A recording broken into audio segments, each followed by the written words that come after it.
ಬಂದ್ ಮಾಡಬೇಕು ಅಂದ್ಕೊಂಡಿದ್ವಿ. ಏನು ಕಾವೇರಿ ಪ್ರದೇಶದಲ್ಲಿ ಮಳೆ ಆಗಿರೋದ್ರಿಂದ ಆ ಬಂದನ್ನು ನಾವು ವಾಪಸ್ ತಗೊಂಡು ನಾವೇನು ಬೆಂಬಲವನ್ನು ಕೊಟ್ಟಿದ್ವಿ.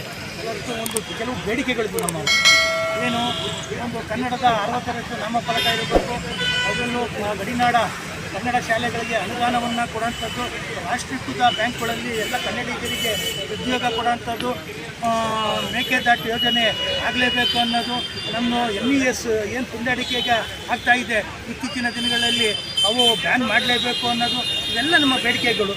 ಇದು ಇತ್ತೀಚಿನ ದಿನ ನಮ್ಮ ತುಮಕೂರಲ್ಲಿ ನಾವು ತಗೊಂಡಾಗ ನಾವು ಆಗಲೇ 3 ವರ್ಷ ಆಯಿತು 60ರಷ್ಟು ಕನ್ನಡಿಗರಿಗೆ ಇದು ನಾಮಫಲಕ ಚೇಂಜ್ ಮಾಡಿರ್ತೀವಿ. ನಾವು ಜಿಲ್ಲಾಧಿಕಾರಿಗಳಿಗೆ ADC ಅವರು ಮತ್ತು ಪ್ರಾಧಿಕಾರದ ಅಧ್ಯಕ್ಷರು ಕೂಡ ಬಂದು ಸೂಚನೆ ಕೊಟ್ಟಾದರೂ ಕೂಡ ಇಲ್ಲಿ ಪಾಲಿಕೆಯವರು ಯಾವುದೇ ಕೂಡ ಕ್ರಮ ಕೈಗೊಳ್ತಿಲ್ಲ.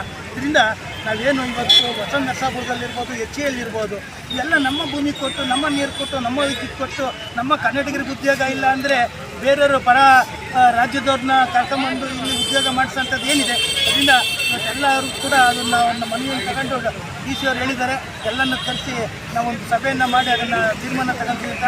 ಇವತ್ತು ಏನು ಕನ್ನಡ ಪರ ಸಂಘಟನೆಗಳು, ದಲಿತ ಪರ ಸಂಘಟನೆ, ರೈತ ಪರ ಮತ್ತು ನಿವೃತ್ತಿ KSRTC ನೌಕರರ ಸಂಘದವರು ಪ್ರತಿಯೊಬ್ಬರು ಬಂದಿದ್ದಾರೆ, ಬೀದಿ ಪದಿ ವ್ಯಾಪಾರದವರು ಎಲ್ಲರೂ ಕೂಡ ಮತ್ತೊಮ್ಮೆ ನಾನು ಧನ್ಯವಾದ ಬೇಕು. ಇವತ್ತು ಫ್ಯಾಕ್ಟ್ರಿಗಳಲ್ಲಿ ಕನ್ನಡಿಗರಿಗೆ ಆದ್ಯತೆ ಇಲ್ಲ, ಬ್ಯಾಂಕುಗಳಲ್ಲಿ ಇವತ್ತು ಕನ್ನಡಿಗರಿಗೆ ಉದ್ಯೋಗ ಇಲ್ಲ. ಆಮೇಲೆ ಸಾಕಷ್ಟು ಫ್ಯಾಕ್ಟ್ರಿಗಳಿದ್ದಾವೆ, ಫ್ಯಾಕ್ಟ್ರಿಗಳಲ್ಲಿ ನಾನು ಕನ್ನಡಿಗರಿಗೆ ಆದ್ಯತೆ ಕೊಡ್ತೀನಿ ಅಂತ ಹೇಳಿರ್ತಕ್ಕಂಥ ವಸಂತ ನರಸಾಪುರ ಆಗಿರೋದು ಫ್ಯಾಕ್ಟ್ರಿ ಕೂಡ ಕನ್ನಡ ನಾಡಿನಲ್ಲಿರ್ತಕ್ಕಂಥ ಸ್ಥಳೀಯರಿಗೆ ಯಾವುದೇ ರೀತಿ ಆದ್ಯತೆ ಕೊಡ್ತಾರೆ. ಜಿಲ್ಲಾಡಳಿತಕ್ಕೆ ಈಗಾಗಲೇ ನಾಮಫಲಕದ ಬಗ್ಗೆನೂ ಮಾತಾಡಿದ್ದೀವಿ, ಅಧಿಕಾರಿಗಳ ಜೊತೆ ಮಾಡ್ತೀವಿ. ಎಷ್ಟೇ ಮನವಿ ಮಾಡಿದ್ರೂ ಜಿಲ್ಲಾಡಳಿತ ಒಂದು ಸಭೆ ಕರಿಬೇಕು. ತುರ್ತಾಗಿ ಕನ್ನಡ ಸಂಘಟನೆ ಮುಖಂಡರುಗಳನ್ನ, ಸಾಹಿತ್ಯ ಪರಿಷತ್ತಿನ ಎಲ್ಲ ಸಂಘಟನೆಗಳು ಕರೆಯೋದ್ರ ಮೂಲಕ ಕನ್ನಡದ ವಿಚಾರದ ಬಗ್ಗೆ ಎಲ್ಲ ಒಂದು ವಿಸ್ತೃತವಾಗಿ ಸಮಸ್ಯೆ ಬಗೆಹರಿಸೋದ್ರ ಮೂಲಕ ಈ ನಾಡು ನುಡಿ ತುಮಕೂರು ಜಿಲ್ಲೆಯಲ್ಲಿ ಕನ್ನಡಿಗರಿಗೆ ಮೊದಲು ಆದ್ಯತೆ ಇರಬೇಕು. ಈ ನಾಡಿನಲ್ಲಿ ಕನ್ನಡಿಗರಿಗೆ ಮೊದಲು ಆದ್ಯತೆ ಕೊಡಬೇಕು. MES ಪುಂಡಾಟಿಕೆಯನ್ನು ತಡೆಗಟ್ಟಬೇಕು. ಯಾವುದೇ ರೀತಿ MES ಪುಂಡಾಟಿಕೆ ಏನಾರನ್ನು ತೆಗೆದ್ರೆ ಅವ್ರಿಗೆ ಕೂಡ ಜೈಲಿಗೆ ಹಾಕೋದ್ರ ಮೂಲಕ ನಾಡು ನಮ್ಮದು, ನುಡಿ ನಮ್ಮದು, ಜಲ ನಮ್ಮದು, ನೀರು ನಮ್ಮದು. ಆದರೆ ಸುಮ್ಮನೆ ಬಂದು ನಾಡಿನಲ್ಲಿ ಪ್ರಚೋದನೆ ಮಾಡ್ತಾರೆ.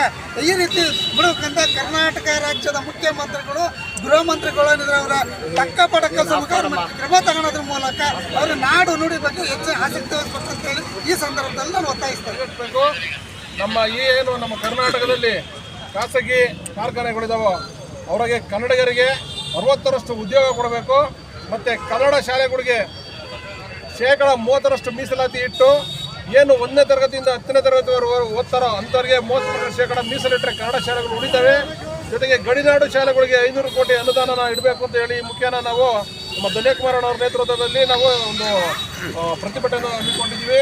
ಅದ್ರ ಮುಖ್ಯನ ನಮ್ಮ ಏನು ಬೇಡಿಕೆಗಳೆಲ್ಲ ಇದ್ದೋ ಆ ಬೇಡಿಕೆಗಳೆಲ್ಲ ನಮ್ಮ ADC ಸಾಹೇಬರಿಗೆ ಕೊಟ್ಬಿಟ್ಟು ಈ ದಿನ ನಾವು ಅವ್ರಿಗೆ ಕೊಟ್ಬಿಟ್ಟು ನಾವು ಇದನ್ನ ಈ ಪ್ರತಿಭಟನೆನ ಮುಗಿಸ್ತಾ ಇದ್ದೀವಿ. ಬೇಕೇ ಬೇಕು, ಬೇಕೇ ಬೇಕು, ಬೇಕೇ ಬೇಕು. ಹೆಚ್ಚಕ್ಕಾಗಿ ಹೋರಾಟ, ಹೆಚ್ಚಕ್ಕಾಗಿ ಹೋರಾಟ, ನಮ್ಮದು ನಮ್ಮದು ನಮ್ಮದು ನಮ್ಮದು.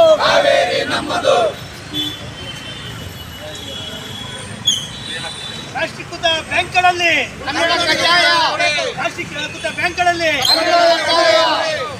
ಕನ್ನಡ ಶಾಲೆ, ಕನ್ನಡ ಶಾಲೆ, ಕನ್ನಡ ಶಾಲೆ, ಕನ್ನಡ ಶಾಲೆ ಬೇಕೇ ಬೇಕು, ಬೇಕೇ ಬೇಕು, ಬೇಕೇ ಬೇಕು.